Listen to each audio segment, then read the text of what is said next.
న్యూస్కి స్వాగతం. నా పేరు Allam Reddanna, retired commerce lecturer, Sri Sarvodaya college Nellore. నేను 1980 సంవత్సరంలో సర్వోదయ కాలేజీలో కామర్స్ లెక్చరర్గా చేరి 2006లో డెప్యుటేషన్ పైన కడప జిల్లాకి వెళ్ళి అక్కడ 5 సంవత్సరాలు ప్రభుత్వ కళాశాలలో పనిచేసి 2011లో రిటైర్డ్ కావడం జరిగింది. తర్వాత నాకు ఏదో సేవా కార్యక్రమం చేయాలనే తలంపు మనసులో ఉంది. అలాంటప్పుడు మా మిత్రుడు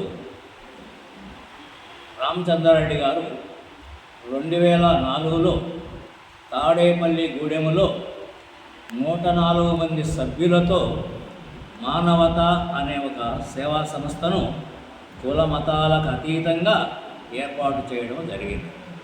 ఇప్పుడు మనకున్న 108 సర్వీస్ కూడా ఆ రోజుల్లో లేదు.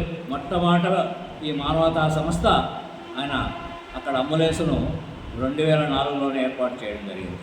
అప్పటికి ఈ రాయచోటికి చెందిన రామచంద్రారెడ్డి గారు ఈ మానవతా సంస్థ ఫౌండర్. అక్కడే ఆయన కామర్స్ లెక్చరర్గా పనిచేసి ప్రిన్సిపల్గా రిటైర్ అయ్యి అక్కడ ఆ జిల్లాల్లో ఉభయ గోదావరి జిల్లాలంతా కృష్ణా గుంటూరు అంతా కూడా మానవతా సంస్థను ఏర్పాటు చేసి 2016లో కడప జిల్లాలో స్థాపించడం జరిగింది. నేను కూడా అక్కడ రిటైర్డ్ అయ్యి కడపలోనే నివాసం ఉన్నందువలన నాకు కూడా సమాజానికి ఏదైనా కొంత సేవ చేయాలనే ఉద్దేశంతో 2017 సంవత్సరంలో చిన్నమండం మండలం అన్నమయ్య జిల్లాలో నేను పుట్టిన ప్రదేశంలో ఒక సంస్థను స్థాపించుకోవడం జరిగింది. అక్కడ మా మిత్రులందరి సహకారంతో అన్ని సమావేశాలు ఏర్పాటు చేసి అక్కడ నేను నా సొంత నిధులతో బాడీ ఫ్రీజర్ కొని పెట్టడం జరిగింది. అప్పటి నుంచి అంచెలంచెలుగా మా చిన్నమండం యూనిట్ దాదాపు 6 మండలాలలో ఒక దాదాపు కాన్స్టిట్యూషన్ ఏరియాలో నేను స్థాపించిన మానవతా సంస్థ నిర్విరామంగా సేవా కార్యక్రమాలు కొనసాగిస్తాం. తర్వాత ఈ మానవతా సంస్థ 2004లో పెట్టినప్పటికీ ఇప్పుడు విజయనగరం జిల్లా నుంచి అనంతపురం వరకు గల 13 జిల్లాలలో శాఖోపశాఖలుగా 120 మండలాలలో లక్షల మంది సభ్యులతో విస్తరించి శాఖోపశాఖలుగా రోజుకు అభివృద్ధి చెందుతోంది. నేను కూడా ఈ కాలేజీలో సర్వోదయ కాలేజీలో పనిచేసి నెల్లూరులో 26 సంవత్సరాలు ఉన్నందువల్ల నాకు కూడా ఈ జిల్లా కొంత సేవ చేయాలని ప్రయత్నం చేశాను. 4-5 సార్లు మీటింగ్లు పెట్టించాను. కొంతమంది సహకరించారు. చివరకు వీలు కాక నా యొక్క మిత్రుల సహకారంతో సేకరించిన డబ్బుకు 70,000-80,000 రూపాయలకు ఒక బాడీ ఫ్రీజర్ కొని లయన్స్ క్లబ్ వారికి ఆ సేవా కార్యక్రమం చేయమని చెప్పి వాళ్ళకి అప్పగించడం కూడా జరిగింది. అన్ని జిల్లాల కన్నా కూడా కడప జిల్లాలో 3,000 మంది సభ్యులతో దాదాపు 20 బాడీ ఫ్రీజర్లు, 4 అంబులెన్సులు, 4 వైకుంఠ రథాలతో కడప జిల్లా మొత్తం త్రూఅవుట్ ఏరియాలో నెంబర్ 1గా రాణిస్తాను. అదేవిధంగా కడప జిల్లాలో మా చిన్న యూనిట్, మా చిన్నమండం అంటే అక్కడ 600 రూపాయల సభ్యత్వం కట్టేవాళ్ళు లేరు. అంటే ఈ సంస్థలో సభ్యులు చేరాలంటే కేవలం 600 రూపాయలు చాలు.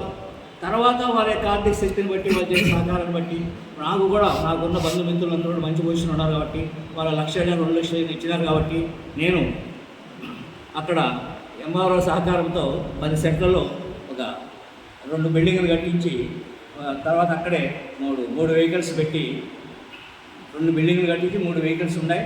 ఇదే బాడీ ఫీజర్స్ కానీ, ట్రాన్స్పోర్ట్ వెహికల్ అని, వైకుంఠ రథం అని ప్రతి నెల మీటింగ్ జరుపుకుంటూ నేను యొక్క కార్యక్రమం మీదనే ఇప్పుడు రిటైర్ అయిన తర్వాత నా పూర్తి సమయాన్ని అక్కడ కేటాయిస్తూ అవసరమైన మేరకు నా శక్తి మేరకు ఆర్థిక సహాయం కొనసాగిస్తూ మా బ్రదర్ సహాయంతో అక్కడ సేవా కార్యక్రమం కొనసాగించడం. నెల్లూరు జిల్లాలో నాకు చిరకాల కోరిక ఉంది. ఇక్కడ 5 సార్లు మీటింగ్ పెట్టాను నెల్లూరులో. కానీ ఎంతోమంది పెద్ద వాళ్ళు కాంటాక్ట్ చేసినా కూడా ఇక్కడ మా ఫౌండర్ కూడా వచ్చాడు 4 సార్లు. కానీ ఇక్కడ సహకరించలేదు. మీరందరూ సహకరిస్తే ఇక్కడ మానవతా సంస్థ ఏర్పాటు చేస్తాను. నా వంతుగా ఫస్ట్ కావాలంటే మీరు స్థాపించినా కూడా నా వంతుగా 1,00,000 రూపాయలు 7 విరాళం ప్రకటించి ఇవ్వమని కూడా ఇవ్వగలుగుతాను. ప్రతి సంవత్సరం 1,00,000 రూపాయలు ఇవ్వమని కూడా ఇవ్వగలుగుతాను. ఎందుకంటే దేవుడు మనకు అన్నీ ఇచ్చాడు. పుట్టిన తర్వాత ఎప్పుడైనా చనిపోక తప్పదు. ఈ కార్యక్రమం మధ్యలో పోయే ముందుగా ఎంతో కొంత సమాజానికి శాంతి సేవ చేసి పోతే అదే మనకు ఆత్మతృప్తి ఇస్తుంది. కాబట్టి దాతలు దీనికి ఎవరైనా ఇంట్రెస్ట్ ఉన్నా, దాతలు ఉన్నా, మీరు ఇప్పుడే మీ సమావేశం ఏర్పాటు చేసుకుంటారన్నా మా ఫౌండర్తో సహా మేము అందరం మీకు వచ్చి యూనిట్ మీకు అందరికీ మళ్ళా వివరాలని చెప్పి ఇక్కడ సంస్థ స్థాపించడానికి మేము పూర్తిగా సహకరిస్తామని చెప్పి ఇలాంటి దాతలు ముందుకు రావాలని మాతో పాటు కొంత వర్క్ చేయాలని అందరినీ రిక్వెస్ట్ చేస్తూ అభ్యర్థిస్తున్నాను.